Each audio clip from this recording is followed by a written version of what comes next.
Today on the Topping Show, Bud Light breaks their Twitter silence, Titanic submarine full story, Pentagon accounting error leads to the Ukraine getting an extra $6.2 billion, Facebook and Google News both leaving Canada, Ford to get a $9.2 billion loan from the US government to make new EV batteries, TikTok COO steps down, Furby is back, Overhead.com wins the bid for Bed Bath Beyond assets, and Zufu has a massive toy recall. All that and much more on The Topping Show.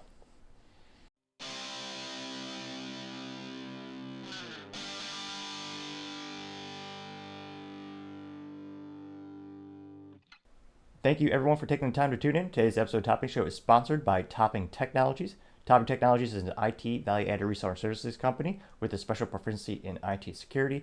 Heck, see their founder release twice a day. Gotta say he's quite handsome and brilliant. He's me, that's the joke. If you're an IT leader or business owner and need a little assistance, you can reach the team at sales@toppingtechnologies.com. Now, other interesting cultural news, you have the whole story of the Titanic submarine.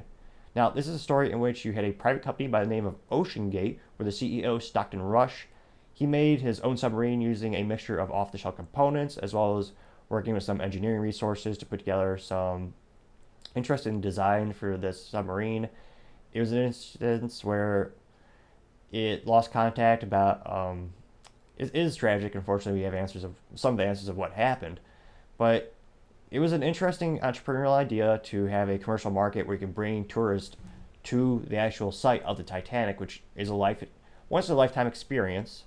And for many people, like space exploration, the cost is so high, and that's for many reasons. Now we're finding out perhaps also safety, but it's also one of those things with a massive volume, you can decrease the price per unit. So part of why I'm a little disappointed people are so viscerally toxic about the situation is they're not seeing the big picture, in my opinion, where these types of explorations, these types of initiatives, these types of activities help drive down the cost, so eventually it will become consumer grade. Same thing with space travel. It will happen eventually. The thing, I mean, just airplanes in general, just being able to fly from one state to the other, that was really out of this world for many, many years. But a lot of people took a lot of risk, and now that's a big industry, and many people enjoy that. I was about to say privilege. It's usually a hellish experience to actually fly for a myriad of reasons, but I digress. This particular ocean company, or rather submarine company, they charged about $200,000 to $250,000 per trip to go see the Titanic, and a lot of people were concerned because on the first page of their release, which is the contract saying please don't sue us, they mentioned death 3 times, and the CEO actually gave like a mini tour on it, and he did use quite a lot of off-the-shelf parts. So this is a reporter from the New York Post, and we'll play a little bit here. An experimental submersible vessel that has not been approved or certified by any regulatory body and could result in physical injury, disability, emotional trauma, or death. Where do I sign?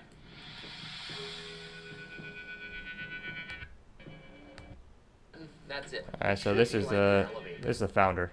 That's it. It should be like an elevator. We only have one button. That's it. It should be like an elevator. I couldn't help notice. Now, that is a very novel idea. You're seeing, this isn't the only instance that concept is being pushed and explored. You're seeing a lot of automotive companies trying to get autonomous driving off the ground, and it's an interesting idea where you basically want to have a hands-off, a really very little input by the consumer in order to have the product or the experience work.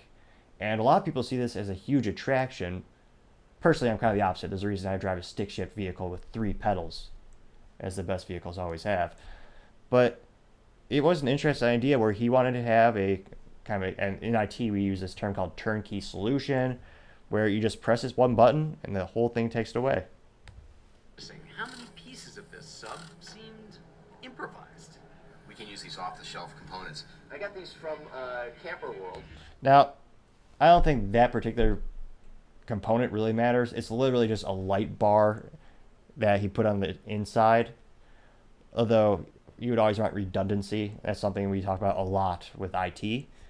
You probably want much more redundancy in this issue or instance as well. We run the whole thing with this game controller. The whole internet was viscerally entertained with the fact that he used a Logitech video game controller in order to control the submarine. And the memes were ridiculous. People saying, "Oh yeah, you forgot to charge it. It's just it's a cheap $13 to $20 Logitech controller." Now, he also did note in another interview that they have multiple controllers in the submarine. So if one were to break or the batteries die, that wouldn't be the central point of failure. And it's also one of those issues where it sounds silly, but there are many applications for video game controllers, partially because they're so intuitively and brilliantly engineered and designed.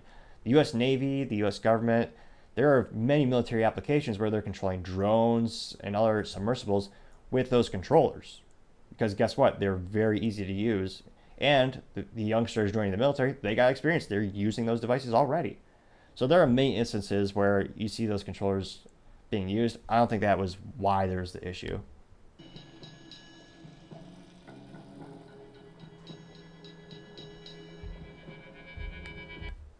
And it's a very tragic incident where about, I believe, 9 hours, the submarine lost communications with and they never came back up. Now, there are a lot of people wondering why this happened. Industry experts actually did a whole critique on his setup, and one industry expert critiqued them in particular for having a carbon fiber used in the pressure hull, having young, inexperienced technicians, not having any subject matter experts, no way of ventilating the pressure hull, no emergency breathing, no voice communications, comm lost during test. And of course, this is, like everything in life, turned political. The CEO, and this is actually a little disconcerting and political, he said that they didn't hire, quote, 50-year-old white guys because they weren't inspirational, unquote. Which doesn't make them look good in this instance, especially because in terms of the most risky behaviors, rather the most risky events in your life, you probably want someone with, I'm trying to think of a nice way of saying this, with a little bit more gray hairs up on top. Like me. Well, I have a couple, or many. But it's one of those things where people appreciate experience. Experience is a great thing. If I go on an airplane, I would love to see a pilot who's done hundreds and hundreds of flights successfully. They'd probably be a little bit more confident in that person's capabilities because they have a proven track record. And in this case, they chose people with much less industry experience, much less hands-on experience.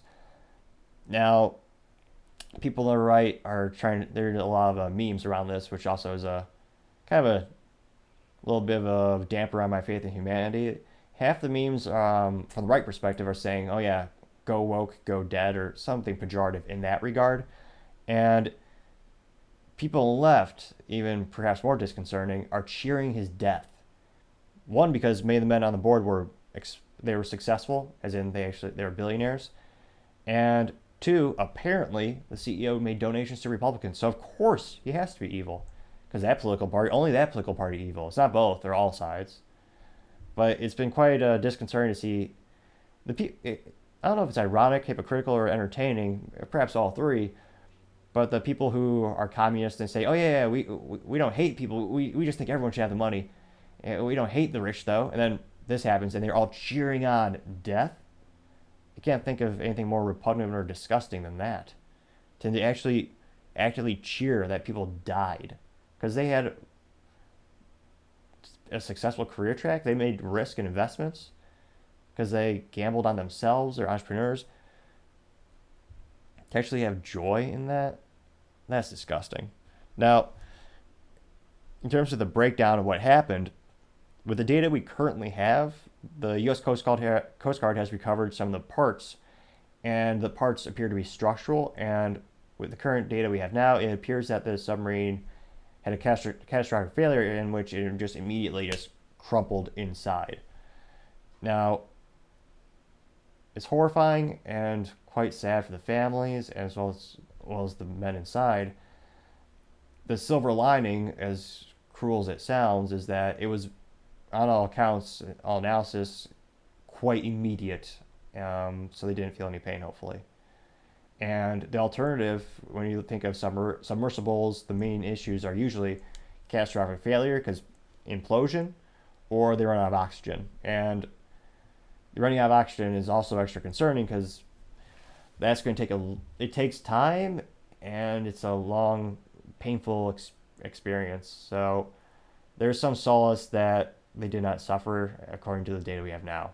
Now, rest in peace. The men on board were the CEO Stockton, the French mariner Paul-Henri Nargeolet, British businessman and explorer Hamish Harding.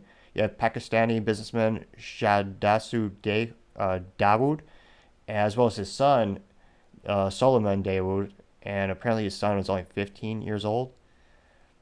And now there was some sauce as well. The debris apparently was found about 500 meters from the bow of the Titanic, and it sounds crazy, but I hope they saw it, because there's a certain beauty in seeing the thing in perhaps achieving what you really wanted before the end, even if it's just they wanted their whole lives to see that piece of history. Perhaps it brought them some peace in those final minutes. And it is unfortunate the CEO looks like he cut a lot of the corners to make this thing work. It did have successful track records, and they gained some great, beautiful footage on previous journeys, but